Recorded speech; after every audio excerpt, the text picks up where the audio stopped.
Please rise for the Pledge of Allegiance. I pledge allegiance to the flag of the United States of America and to the republic for which it stands, one nation, under God, indivisible, with liberty and justice for all.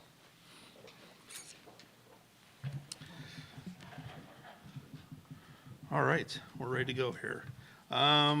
First, the consent agenda. Approval of minutes of the October 28, 2024 board meeting, as well as the statement of receipts and expenditures for October of 24. Do we have a motion? Yes, after getting some clarification and answers from Topher on the financials, yes, I make a motion to approve. A second? Second. Okay. Any additional discussion? All in favor say aye. Aye. Opposed? And they pass. Superintendent's report, Mr. Nelson. Yes, so as we look ahead to the spring, we have our school board election coming up. And so the non-candidacy deadline for our current school board members, Mr. Jameson and Mr. Kaler, have until Friday, December 27th at 5 p.m. to fill out paperwork saying they are not running for office. Kara has mentioned that if you're not running for office, to not wait until Friday, December 27th at 5 o'clock p.m. Please. But then there's also a candidate filing deadline for everyone else of Tuesday, January 7th at 5 p.m., with the spring election taking place on Tuesday, April 1st. And if you go to our district webpage, we do have a school board tab on the right-hand side, and if you click that, there's a board election link, and it shows our two incumbents alphabetically, Mr. Jameson and Mr. Kaler. And this is also where we update our candidate profiles for incumbents as well as any other community member that turns in papers. So on that page, there's a link with general information for school board candidates and a form for instructions for running for the school board, as well as a short questionnaire that each candidate completes about themselves that we post leading up to the election. And if anyone has questions about running for a seat, please contact Mr. Nada or myself or any other board member for more information. And then we have our fall sports season, and Mr. Moore, our athletic activities director, is here to update the board on our student athletes' accomplishments.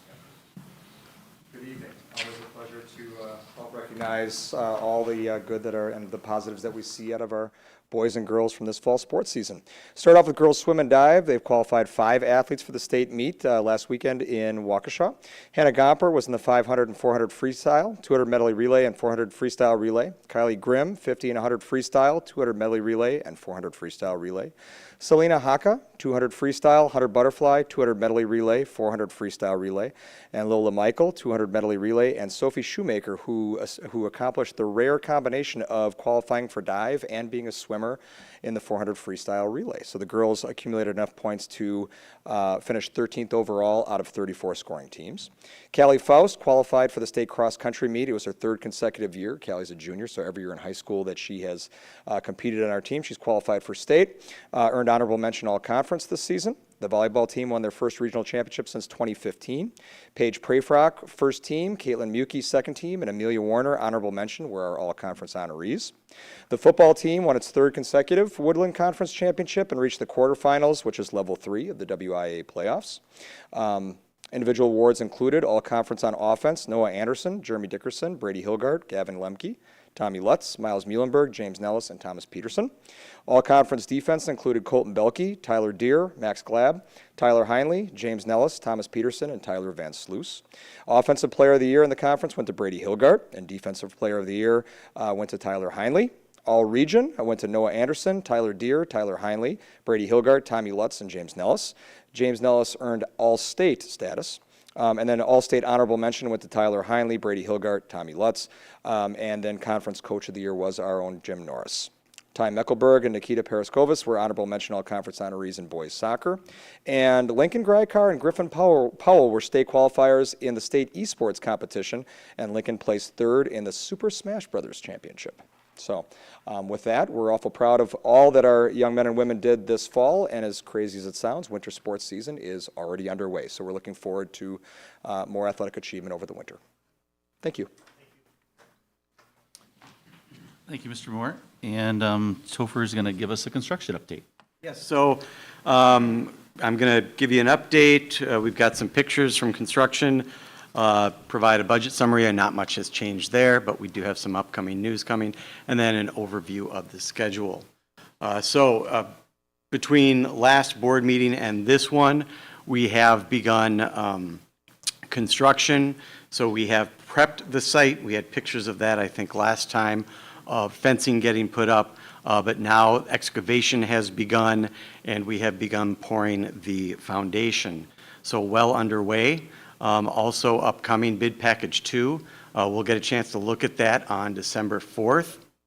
And right now, good news is that we've gotten a really good response from bidders, like we did for the first bid package. Those are being vetted right now, and those will be reviewed December 4th. So some pictures from prepping the area. So we had to remove some trees to create space for the expanded parking just to the south of John Long, and then prepping the site for the addition. And then you can see the trenches being built for the foundation around the outside, or essentially the footprint of the building, as well as a drive being installed so that we can bring in deliveries off of Hickory to the south of John Long Middle School. These are 2 pictures from today, actually. So in the morning, you can see the walls being poured, the foundation walls, along the north side of the addition. And you can see by the end of the day, they had reached all the way down that north side and turned the corner with pouring those foundation walls and setting those. So making progress every day. And it's fun to watch. That's actually one of our security cameras. It's fun to pull that up and see how it progresses during the day. So very, very exciting to see. Budget remains fairly unchanged from last time. Obviously, bid package 2 is what we're really looking forward to taking a look at to see how that impacts the budget and what other alternative bids we might be able to complete. And then as far as the schedule going, as you could see, foundations are well underway for the addition construction. So we're in a good spot being able to start when we did, and they've been able to make good progress thus far. Any questions? No? Just what time on the package on the floor? That is 7 a.m., yes. Okay, good. On schedule and where we're supposed to be, so thank you. Yeah, it's great that we're on schedule, and every piece of the second bid package had 3 to 5 bidders bringing things in. So really great to see the number of bids coming in, which has helped keep our costs on budget or below budget, which is great to see. And then last but not least, this is our final week of November for our school year.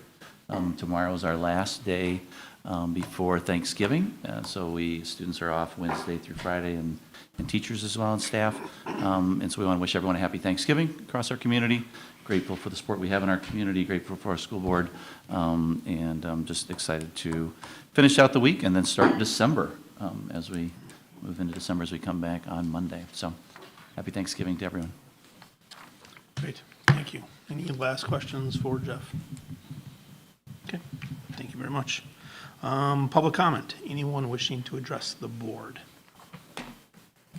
Okay, seeing none, we will move on to C. Recommendations from the board from our curriculum committee. We met on November 11th. First, we went over new course approvals. Several teachers came to speak about the work they've been doing for new courses to be added into the 25-26 school year. These included AP US Government and Politics, Business Co-op and Career Internship to help provide more opportunities for our students, Sculpture 1 and Printmaking 1. This would allow, when those courses take effect, more students to be able to have a better portfolio in the 3D art for AP, and then Technology Essentials at John Long Middle School. All teachers were well prepared and gave a very insightful and thorough presentation, so it's a recommendation of the committee to recommend approval to the full board of all of those courses.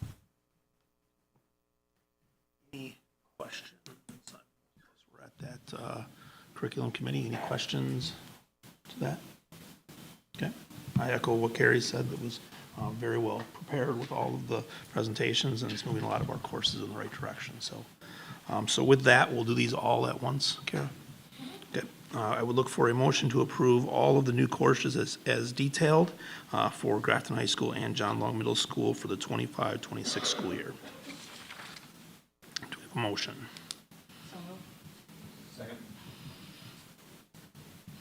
Any additional discussion? All in favor, say aye. Aye. Opposed? And they all pass. So thank you very much, and we look forward to those new courses. Informational items from the curriculum. Well, we had the school report card release, and Julia has a brief presentation to highlight. We got a very in-depth presentation, and all got to ask very good questions that night, but Julia's here to give us a summary. Hello, good evening. So I'm here to speak about the district and school report cards. When we're looking at the school and district report cards, there are 4 areas that are measured. We have student achievement, which looks at English language arts and math proficiency on the following assessments: the Forward, Pre-ACT Secure, ACT, and the DLM. It also looks at growth in ELA and math, target group outcomes, and on track to graduation.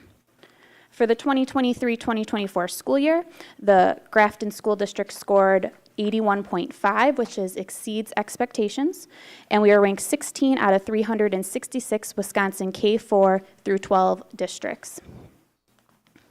When looking at these 4 areas on the report card, each district has different weights established to help calculate their report card score. You'll notice that the priority areas have remained relatively consistent with a slight fluctuation between achievement and growth from year to year. The state determines how much weight is placed on these categories depending on the percentage of students in our district who are economically disadvantaged. The higher percentage of economically disadvantaged, the higher weight is placed on growth.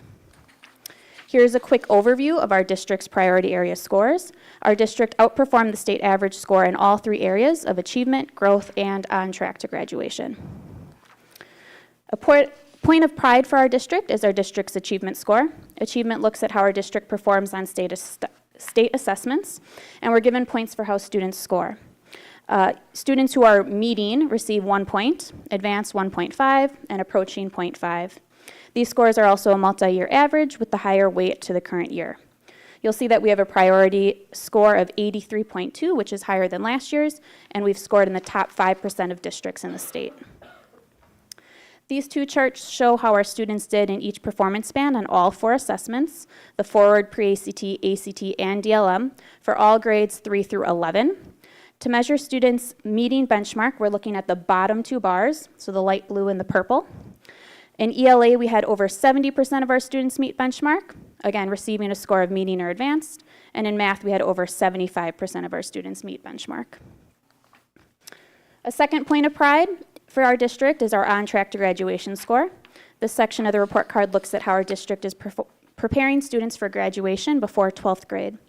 It looks at our educational milestones of chronic absenteeism, attendance, 3rd grade ELA scores, and 8th grade math scores. This is another area to celebrate, as we are in the top 2% of schools in the state for our dedication to on track to graduation. In addition, our school is performing above the state average in all 4 areas that make up the priority area score. 2 areas to note is the significant difference between our performance in 3rd grade ELA and 8th grade math compared to the rest of the state. For 3rd grade ELA, we scored 33.1 points higher than the state, and our 8th grade mathematics scored over 28.9 points higher. A third point of pride for our district is our dedication to post-secondary preparedness. Even though this is not calculated into our overall district score, you can see our strong focus on college and career readiness based on the high participation. We had 65% of our students participate in at least one of the opportunities listed, and we are above the state average in all 4 areas. When we're looking at our district report card, there are 2 areas for action that I'll share with you this evening. The first is our district's overall growth score. This section of the report card measures student growth over time compared to the growth of similar students in other Wisconsin schools. Although we are still ranked in the top 14% of districts in the state, we did see a decrease in priority area score from the previous year.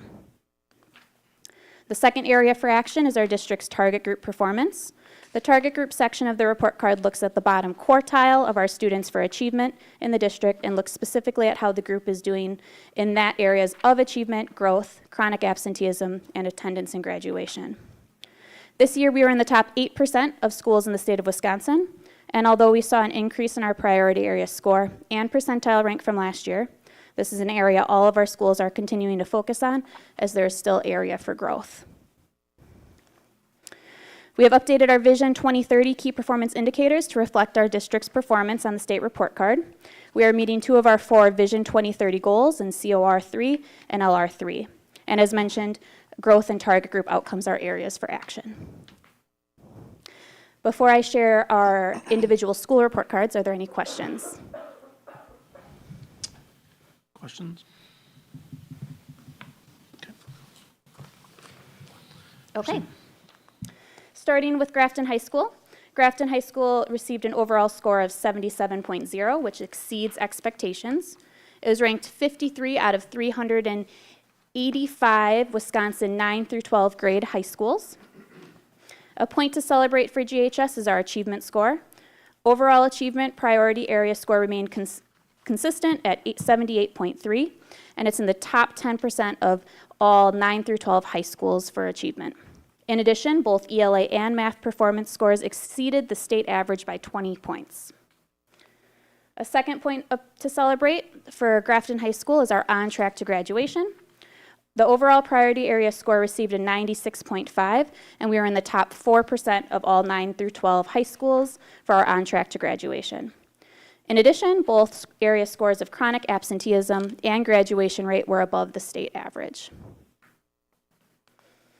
Going to John Long Middle School, they received an overall score of 81.2, which exceeds expectations, and they were ranked 28 out of 256 Wisconsin 6 through 8 middle schools. Like GHS, a point to celebrate for John Long Middle School is our achievement score. We saw an increase in our achievement priority area score, scoring 80.7 this past year. We were also in the top 10% of all 6-8 middle schools for our achievement score. In addition, both ELA and math performance scores exceeded the state average by at least 20 points. A second point to celebrate is John Long's on track to graduation. Even with a slight decrease from the previous year, we are in the top 11% of middle schools in the state and performing better than the state average in all 3 areas tracked, which again is chronic absenteeism, school-wide attendance, and 8th grade math scores. Kennedy Elementary School scored an overall score of 81.4, which exceeds expectations. They're ranked 70 out of 429 Wisconsin K4 through 5 schools in the state. We would also like to celebrate Kennedy's achievement score with an increase in our achievement priority area score from the previous report card to 94.3. Kennedy was also in the top 3% of K5 elementary schools in the state. And in addition, our overall ELA score at Kennedy was the highest ever at 89.3 for our students in grades 3 through 5. And our 3rd grade ELA scores was the best of all CISA 1 elementary schools. The same could be said for math achievement at Kennedy, which had our overall score tying the highest score ever, and Kennedy is continuing to outperform the state averages.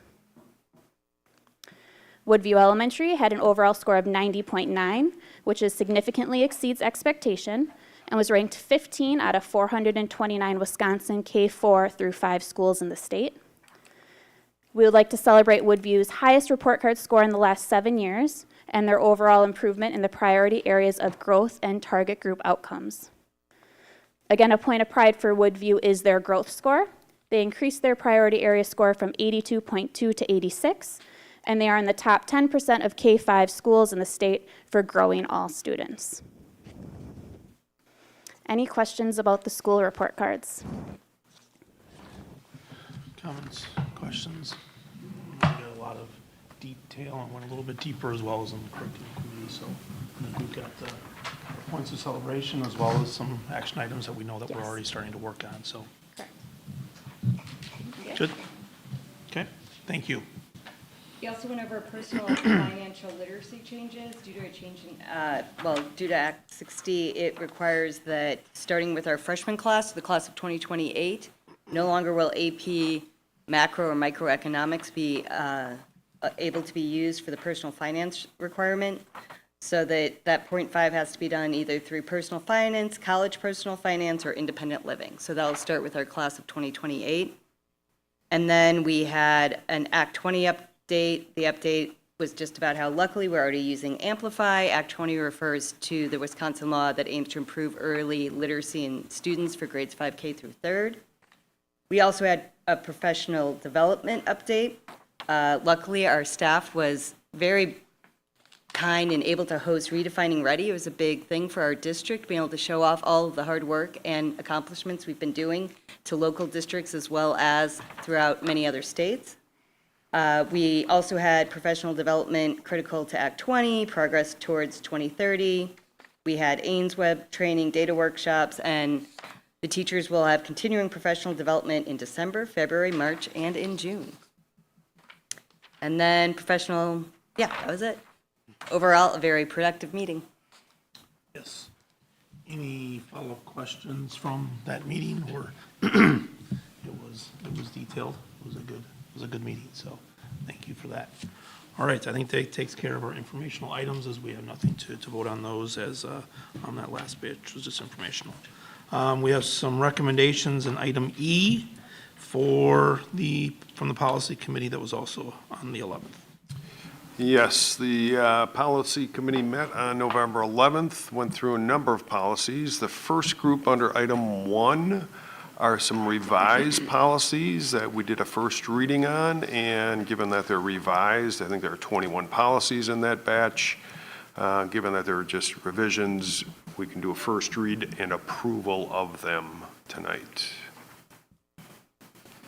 All right, so we'll do item number And the 1. policy committee recommends approval of those 21.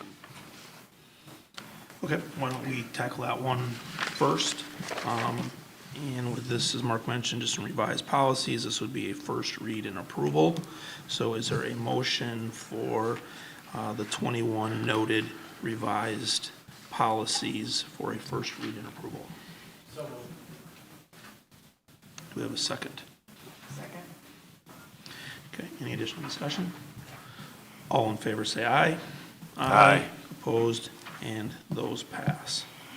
Next. Next up is the first read and approval of a replacement policy. This policy is 8660, replacing 8640. So pending approval of this, we would delete 8640. But again, because it's replacing a policy, we can do a first read and approval tonight. The policy committee recommends approving 8660. Any questions? Okay. I would look for a motion for a first read and approval of replacement policy 8660, transportation by private vehicle for district-sponsored activities or trips, which was replacing 8640. So moved. Do we have a second? Second. Nope. Sean gets that one. All right. Any additional discussion? All in favor say aye. Aye. Opposed, and that passes. 3. Item 3, as mentioned previously, the deletion of policy 8640, which is being replaced by the previous approval of 8660, transportation for field and other district-sponsored trips. Policy committee recommends deleting 8640. All right. Do we have a motion to delete policy 8640, transportation for field and other district-sponsored trips? So moved. Second. Any additional discussion? All in favor say aye. Aye. Opposed, and that passes as well. 1 more.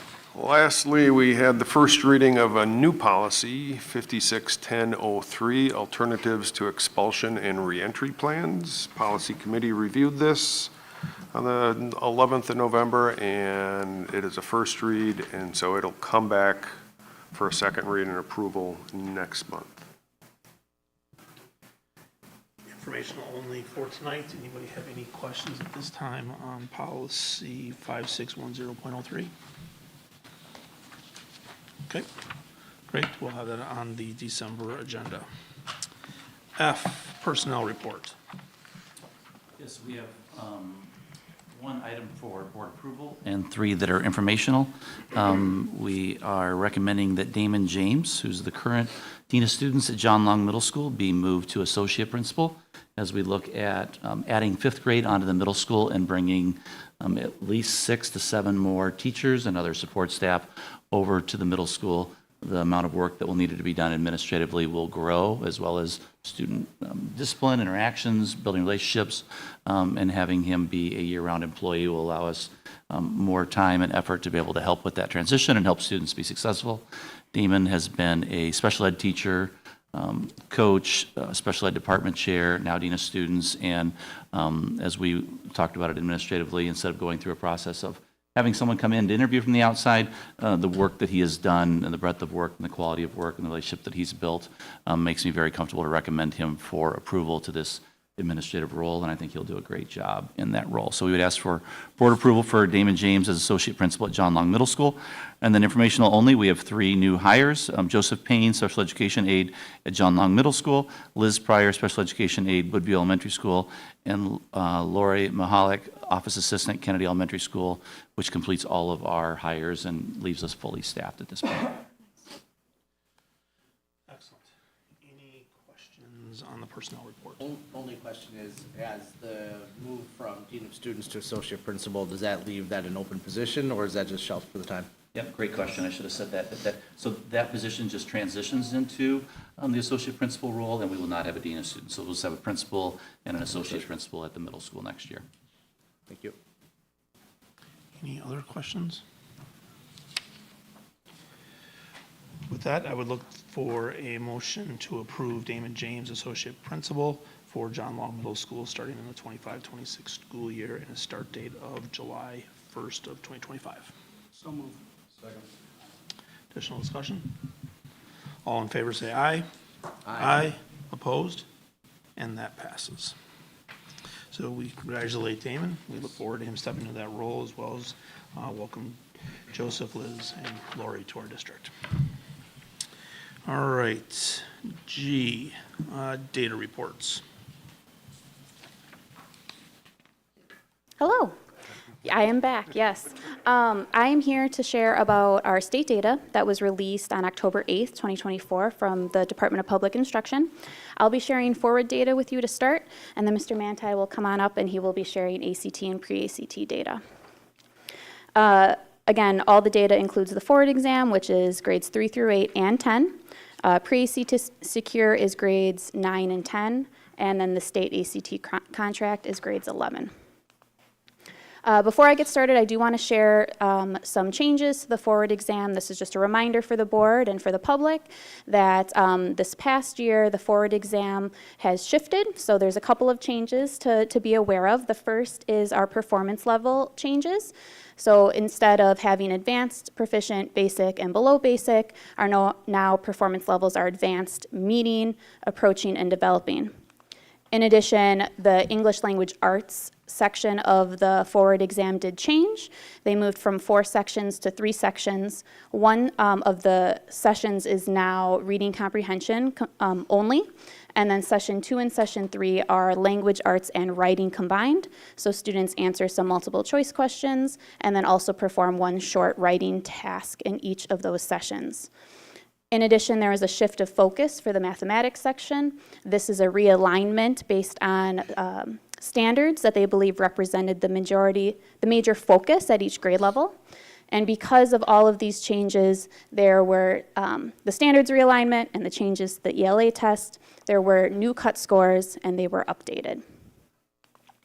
So here is our forward data for English language arts broken down by grade level.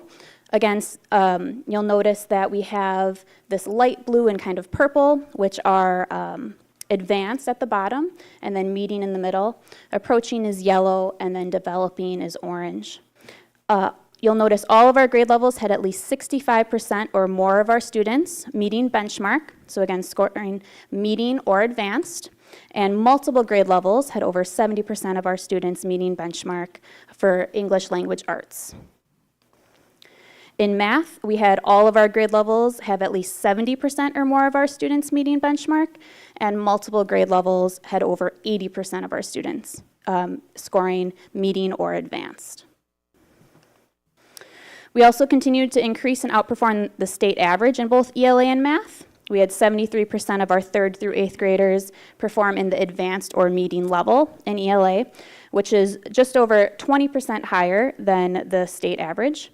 And we also had 81.2% of our 3rd through 8th graders perform in the advanced or meeting levels in math, which is over 25% higher than the state average. You can see the past 3 years we have consistently outperformed the state average in ELA by at least 20 points, and even with the changes to the assessment last year, we continued that trend. And then the same can be said for math. Again, the past 3 years we have outperformed the state average by at least 24 points. And with Grafton's continuous improvement mindset, individual grade level teachers, admin have been looking at this data. We've been sharing it. We did our data retreat with the board in the summer, and teachers are participating in professional development to look at individual standards, monitor the changes from year to year, and then also help to use to inform instruction and fill skill gaps. Any questions on our forward data? Okay, I'll turn it over to Mr. Manti.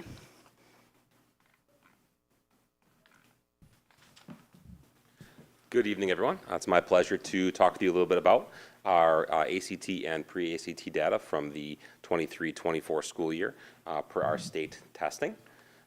So just a reminder that this includes both ACT for our juniors and pre-ACT secure for all of our freshmen and sophomores. So this will take a look at this evening, the classes of 25, 26, and 27. So this year's seniors, juniors, and sophomores.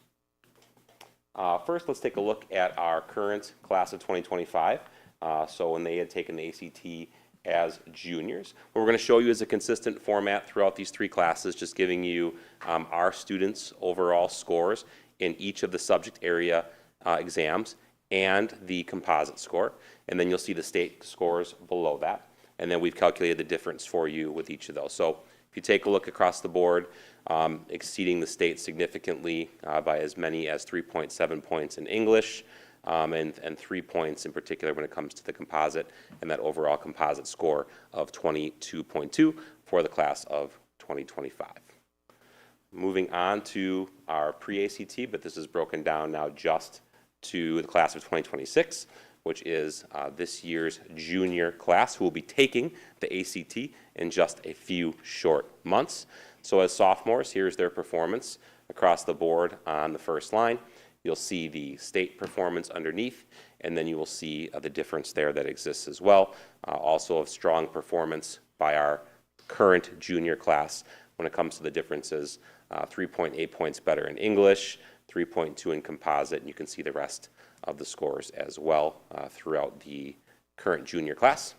And then we will take a look at our freshmen, this year's sophomores. So when they were freshmen here, the overall score, so their first data point with us as it came to the state testing, you can take a look at their numbers across the top, and then the state difference as well. So you can see as high as 2.9 points in science, all the way down to 1.8 points above the state average in math, and a composite score of 2.4. So expect them to continue to grow over the course of the next couple of years with their testing as well. So some highlights, we take a look at that. So obviously we're showing you this more so in the numbers of ACT. We can put this into proficiency levels from the state of Wisconsin, so you can just see it a second way if you'd like. But all individual tests, every composite score, all grade level, outperform the state by at least 1.8 points all the way through 3.8 points. So excellent job in terms of achievement. When you take a look at just the class of 2025, you can see GHS proficiency compared to state level proficiency, so exceeding that number significantly. And then when you take a look at pre-ACT secure, this is combined. So this is 26 and 27 combined. You can see the ELA and mathematics proficiency, which is identical at GHS, and then compared to the state level. So once again, a pretty significant increase with that level of proficiency. Proud of the work that those 3 classes have done. There's significant work yet to do. We're aware of that, as well as looking at our report card in terms of the items we need to continue to work on. So just wanted to share those numbers with you this evening.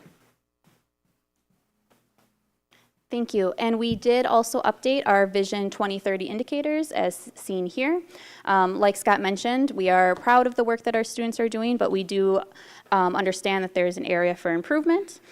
We are working with staff during professional development days to increase our student achievement, and then also focused on target reteaching at all levels, 3rd, 8th, and everyone in between. Are there any questions?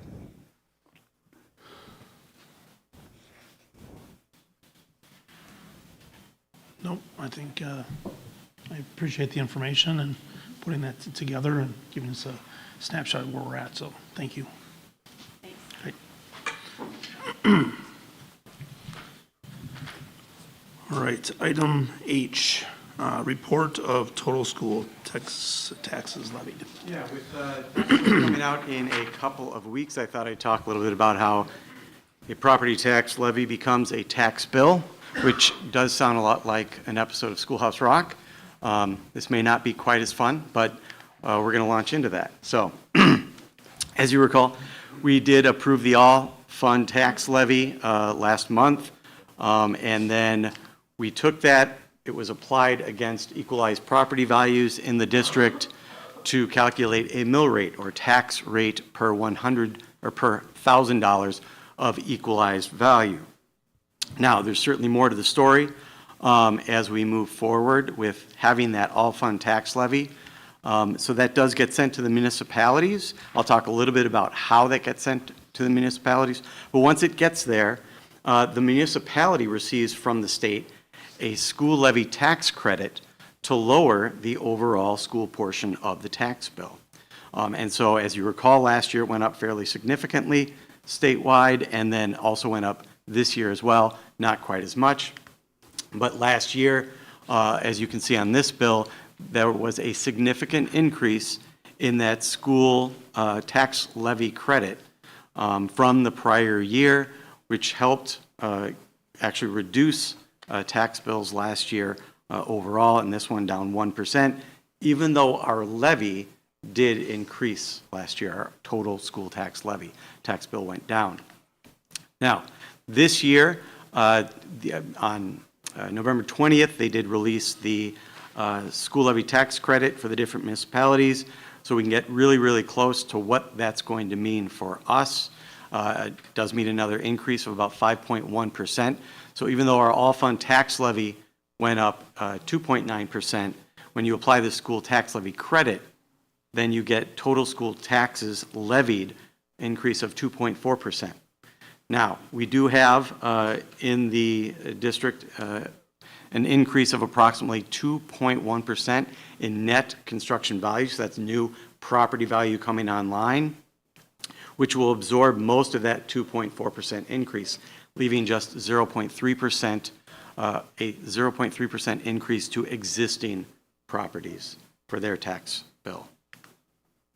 So total school taxes levied, looking back from 5 years ago, you can see that our total school taxes levied is actually down about 2% from where it was 5 years ago. Add into that the fact that net new construction over the past 5 years has been able to absorb 10% of our total tax bill relative to existing properties from 5 years ago. Another piece of the tax bill, once that total school or all-fund tax levy is calculated, it's sent to the municipalities. Now, municipalities can grow more quickly than others in terms of their equalized property value. That's determined by the Department of Revenue. They look at actual sales data and then basically put a market adjustment on the property values of different municipalities. Some of you may recall back after the first referendum passed, there was a significant shift of property values from the town to the village that actually had town taxes not go up as much as we said they would go up as a result of the referendum. And you can see over the past 5 years, how that's shifted with 2020 and 2021, shifting some of that property value toward the town. It means that also shifts a larger share of the overall tax bill towards the town. Then in 2022, it shifted to the village, stayed about the same in 2023. This year, you are seeing a larger portion or a shift of the overall tax bill move toward the town. Again, this is the Department of Revenue that takes actual sales data to decide that the existing property values in the town grew at a faster rate than what they grew in the village. Another piece that occurs, so once each municipality gets their share of the overall tax bill, then it gets basically divvied out by the municipality using assessed values. Now, if there are no change in assessed values and the overall tax bill hasn't changed that they receive from us, then you would expect to see very little change in the school portion of the tax levy. However, when a municipality does engage in reassessing the values, like did occur in the town this year, then basically if a property increases, the assessment for that property increases about the average of that municipality overall, you wouldn't expect to see much of a change for that particular school portion of the tax bill.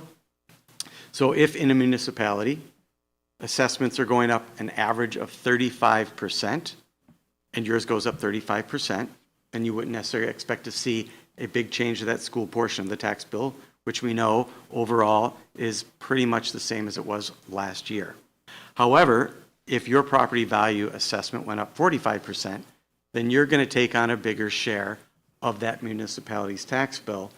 And conversely, if your assessment only went up 25%, then you would expect to see a smaller share or perhaps a smaller school portion of the tax bill.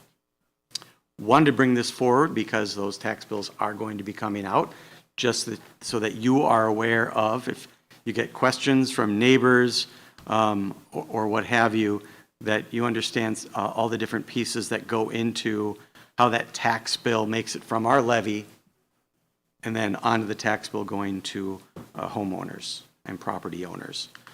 So looking at last 5 years, with total school taxes levied going down about 2% and net new construction being able to actually go up 10% and absorb a good portion of those taxes, with then the valuation changes or differences, I should say, between the municipalities, shifting our overall tax bill between them, and then taking into account assessed values, which, again, when there is no change overall, they stay the same. But again, when you do have assessed values where some properties are going up faster than other properties, then you do have some differences between one neighbor and another, perhaps.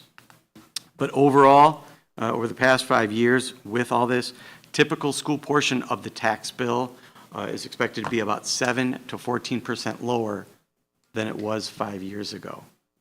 That is considering that inflation, of course, over the past 5 years, total has been about 20%. So people's costs rising nearly 20% over 5 years, but the school portion of their tax bill being anywhere between 7 and 14% lower than it was 5 years ago. Any questions on that? Comments, questions? Okay. I think it aligns with what we've said in the past as we went to referendum, so thank you. All right, informational only, so nothing to further to action needed on that. All right, student overnight trip request.